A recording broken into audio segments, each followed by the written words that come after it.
And welcome back to Richo and Jones. I mean, the first time I've said that. There you are. Welcome back to Richo and Jones. Now, in our Melbourne studio is Tony Abbott, who, of course, is the Leader of the Opposition, and we are delighted to have him on the program tonight. Good evening, Tony. G'day, Graham. Now, I'm going to start with the first question because I don't want Alan to give you too easy a time. So I want to take you to the whole idea of the surplus and when you can get us to one, because that's what you've promised to do. How long does it take? Well, it depends on the starting point, Graham, and obviously the starting point is going to be a lot of red ink. We had something like 500 separate promises from the Prime Minister and the Treasurer that they would give us a surplus in this financial year. They've said there won't be one. There are all sorts of estimates as to what the starting point deficit is likely to be, including up to $20 billion. But we'll have to see what the actual budgetary position is, and then we'll be better placed to say exactly when, under a coalition government, we could expect to get back into surplus. But you're in an incredible position because it's obvious you're going to win the election. You're going to win by a long way. How much is always going to be up for debate, but you couldn't win less than 20 seats, no matter what happens between now and the election. You may win up to 40. Now, that puts you in a position that no one's been in for a very long time. Does that mean you're going to... Yeah. We're not taking anything for granted, and the point I keep making is that to win from opposition is like climbing Mount Everest, and climbing Mount Everest is a very tricky, risky business. But if I could just take another point, Tony, I mean, we're talking about winning and having great majorities and so on. Yep. You wrote recently that you learn more by listening than by lecturing.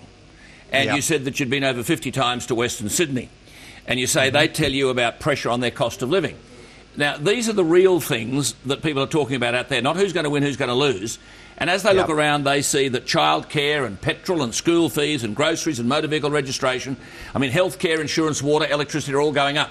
You've got to be able to tell them specifically how you are going to make their life easier, notwithstanding the fact that you may have a majority in the House of any number. It doesn't matter. How do you improve the lot of these people? That's exactly right, Alan. And all this talk from insiders about polling and who's up and who's down and who's plotting against whom is really beside the point. That's just insider chatter as far as the public are concerned. What the public want is hope that things can be better. What they want is not another poll.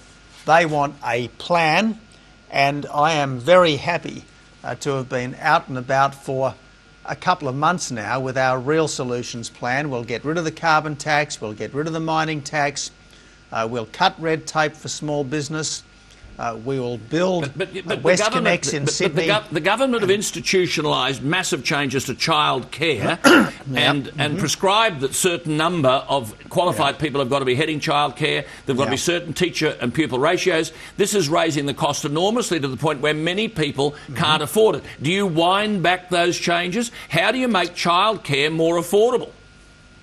Well, we want to work with the industry to try to ensure that these changes come in ways that don't mean that there are going to be massive increases in childcare fees, because you're absolutely right, Alan. Even back when our kids were in childcare, it was more expensive than the most expensive private school, and things have tended to get worse, not better, since then. But see, it's the same though with healthcare, isn't it? If I might just take this other cost. Now, there are people out there listening to you who've taken out private health insurance because they like to be able to look after their own well-being. Yeah. But they're paying a Medicare levy, they're paying tax, which goes into consolidated revenue. They're then paying the gap between what they get back and what is charged. Now, the gap is often unaffordable. So they say, well, look, I'll leave private health insurance because it's not delivering me anything. Then they go into the public hospital and jam up the queues and they wait forever. Now, every day people are facing this. What do you do to make private health insurance more attractive to people so that they can take it out and reduce the load on public hospitals? Yeah. The first thing we do, Alan, is no harm. And the problem with the current government is that at every stage they've made a difficult situation worse with things like the private health insurance means test, the mooted changes to superannuation. You start doing good by doing no harm, and we will do no further harm in this area, and as soon as the budget is in better repair, then we can do serious good in these areas. But you start by doing no harm.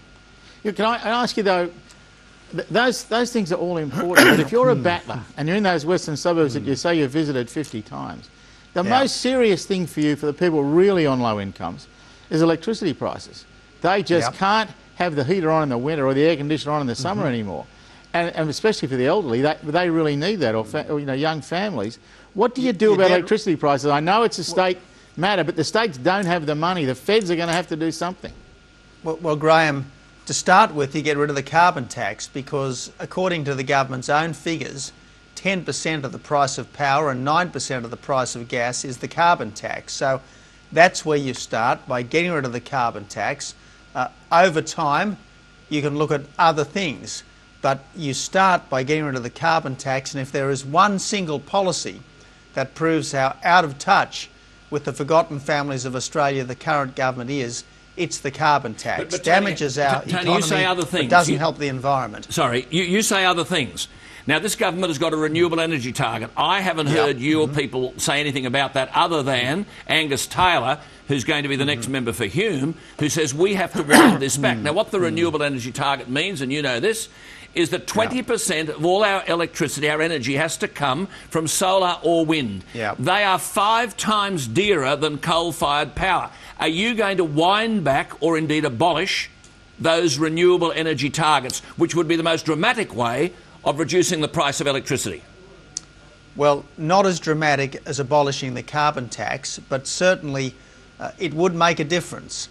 There's no doubt at all, Alan, that the renewable energy target is significantly increasing the price of power.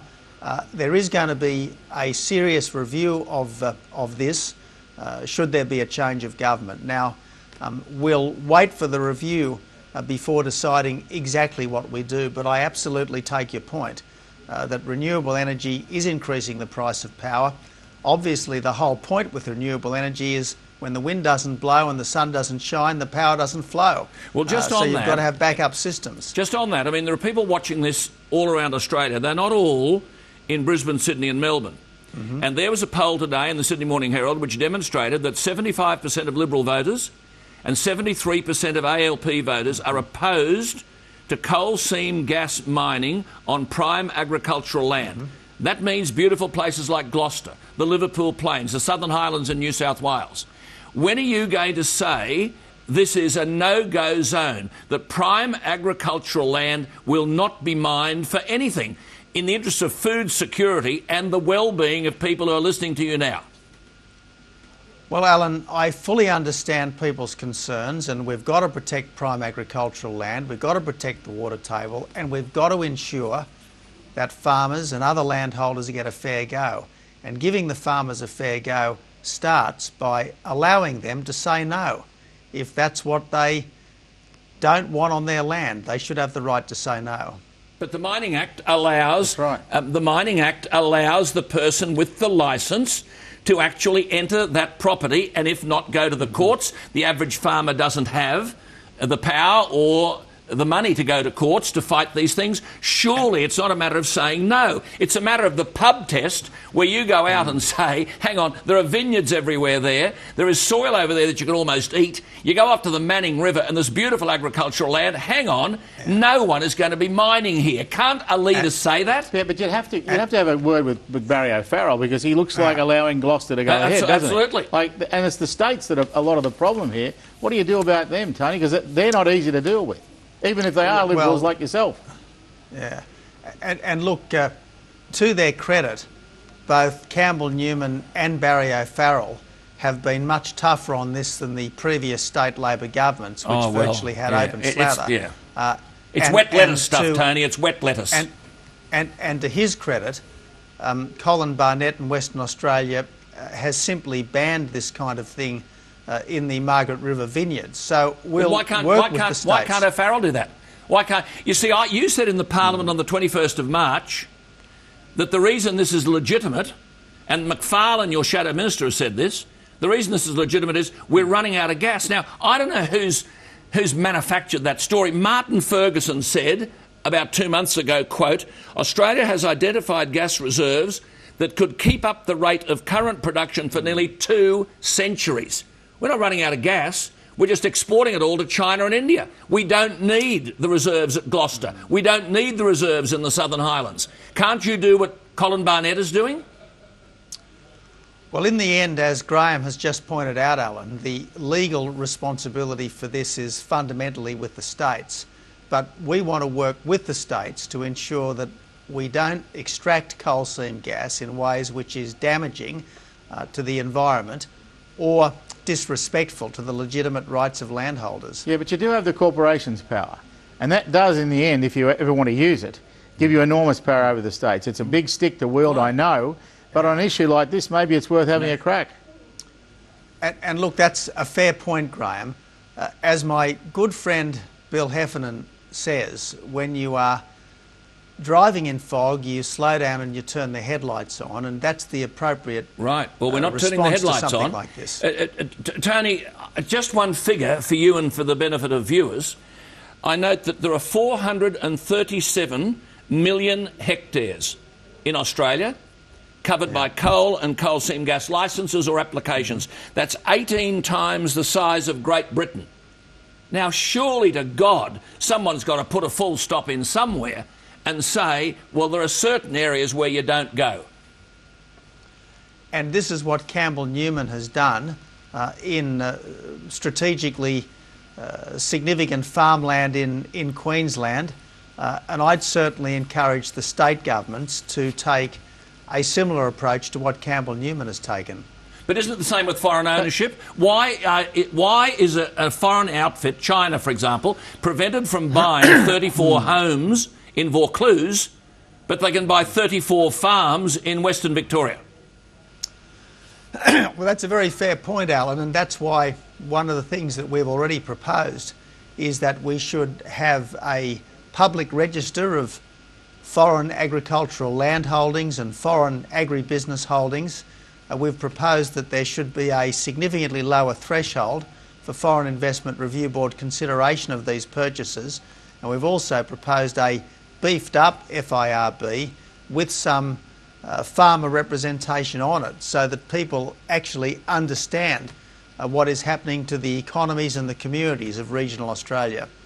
Well, I hope that means that you actually do something, though. One of the problems with both Labor and Liberal governments on this is everyone talks about it, very few people do anything about it.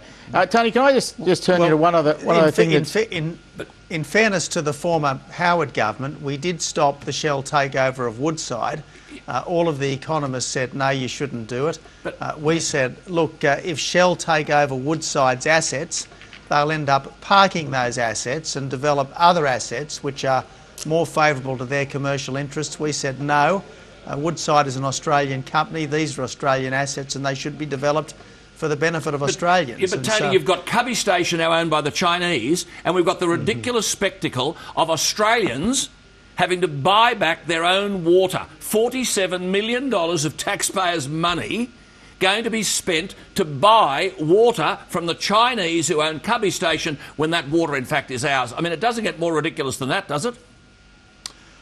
And this is an issue which the current government certainly should be out there defending, because in the end you've got Foreign Investment Review Board advice and then you've got a Treasurer's decision. Okay, can I look? Speaking of Treasurer and Treasury, I just want to turn us on to something different. Now, you've been pretty critical of Treasury, of their estimates, of the kind of figures they've been coming up with. You won't give your own costings to them because you fear that they'll leak it, because they have in the past.